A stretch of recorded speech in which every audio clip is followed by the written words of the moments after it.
નમસ્કાર, હલ્લા બોલ ન્યૂઝ ચેનલમાં આપનું સ્વાગત છે। હવે જોઈએ આજના સમાચાર। વસ્ત્રાપુર પોલીસે અલગ અલગ વિસ્તારોમાં ઘરફોડ ચોરી કરનાર ચોરોનો ભેદ ઉકેલ્યો।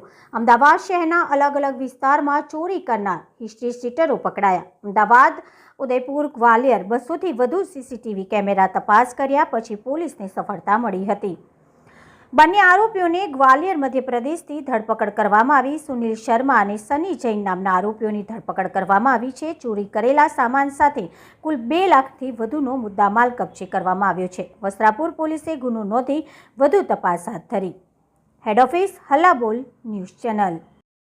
વિગત એવી હતી કે કિરણભાઈ જયંતિલાલ શાહ વસ્ત્રાપુર પોલીસ સ્ટેશન વિસ્તારમાં રહે છે, જે એના પરિવાર સાથે પાલીતાણા ખાતે ગયેલા હતા 21/12/2024ના રોજ અને 22 તારીખે પરત આવેલા ત્યારે એમના ઘરના મુખ્ય દરવાજાનું તાળું તૂટેલું હતું। ઘરમાંથી સોનાના દાગીના તથા રોકડા રૂપિયા મળી અને 8 લાખ રૂપિયા જેટલી મોટી રકમની ઘરફોડ ચોરી દાખલ થયેલી હતી। તે ચોરીના કામે પોલીસ ઇન્સ્પેક્ટર સાહેબ વસ્ત્રાપુરે તાત્કાલિક તપાસ સંભાળી અને આ પ્રકારની ગુનાની એમઓ કરવાવાળી ટીમો કેટલી છે એ બાબતે માહિતી મેળવવામાં આવેલી અને ડીસીપી સાહેબ તથા પોલીસ કમિશનર સાહેબ સેક્ટર 1 સાહેબની જે અવિરત સૂચનાઓ મળેલી માર્ગદર્શન અન્વયે આ ગુના કામે જે આજુબાજુમાં સીસીટીવી કેમેરા કે ટેકનિકલ સર્વેલન્સની મદદથી હમણાં સર્વેલન્સ કોડના પીએસઆઈ પટેલ અને એમની ટીમ એની પાછળ પડેલી હતી।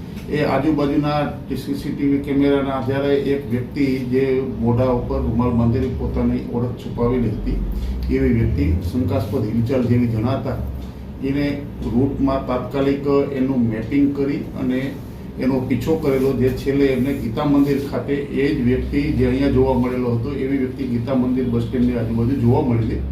ત્યાં આજુબાજુમાં તપાસ કરતા એવી વિગત જાણવા મળી કે આ વ્યક્તિ નાકોડા ટ્રાવેલ્સની બસમાં બેસીને રાજસ્થાન તરફ ગયેલા છે। એટલે બીજે દિવસે એ જ ટ્રાવેલ્સવાળા જ્યારે પરત આવેલા ત્યારે એમના કંડક્ટરની પૂછપરછ કરી અને માહિતી મેળવેલી હતી કે બસ અહીંથી બેસી આ તારીખે ગયેલા અને ક્યાં ક્યાં ઊભા રહેલા હતા। એ હોટલ ઉપર જઈ એ હોટલોમાં જ્યાં જ્યાં રોકાણ કરતા એના સીસીટીવીના આધારે આ વ્યક્તિ જે છે એનો ચહેરો અને આ તે વિગત મળી આવતા આ જ વ્યક્તિ જે છે એ અગાઉ આપણા ઈ ગુજકોપના ટેકનિકલ મેટરની અંદર નાખતા એ 2023ની અંદર સોલા હાઈકોર્ટ પોલીસ સ્ટેશનમાં ગુનામાં પકડાયેલો હતો ઘરફોડ ચોરીમાં અને એ જ વ્યક્તિ જે પીછો કરતા એ વ્યક્તિને નાકોડા ટ્રાવેલ્સમાંથી એ રાજસ્થાનની ટિકિટ બુક કરાવી રાજસ્થાનના જયપુર ખાતે ગયેલા ઉદયપુરથી। એમાં પોતાનું નામ અને મોબાઈલ નંબર એમને દર્શાવેલા હતા, જેને આધારે પોલીસે એમની સીડીઆર માહિતી અને નામને આધારે માહિતી મેળવતા અમદાવાદ શહેરમાં અગાઉ આવી વ્યક્તિ નંબરવાળી જે પથિક સોફ્ટવેરની અંદરથી ચકાસણી કરાવતા એ 4 તારીખ, 9 તારીખ તેમજ 21 તારીખે અમદાવાદ શહેરમાં આવી અને હોટલમાં રોકાયેલાની વિગત જાણવા મળેલી હતી। એટલે 21 તારીખે આ રાત્રે આવેલા અને એ જ રાત્રિની અંદર આ બનાવ બનેલો હતો, જેથી તેમને તાત્કાલિક આ બાબતે આરોપીનું લોકેશનને આધારે ટેકનિકલમાં ધ્યાન મળેલું કે મૂળ આ મધ્યપ્રદેશના ગ્વાલિયરના ગામડાનો વ્યક્તિ છે, જેથી તાત્કાલિક જરૂરી મંજૂરી મેળવી ટીમો મોકલી અને ગ્વાલિયર ખાતે આરોપીને હસ્તગત કરવા માટેની કાર્યવાહી હાથ ધરેલી।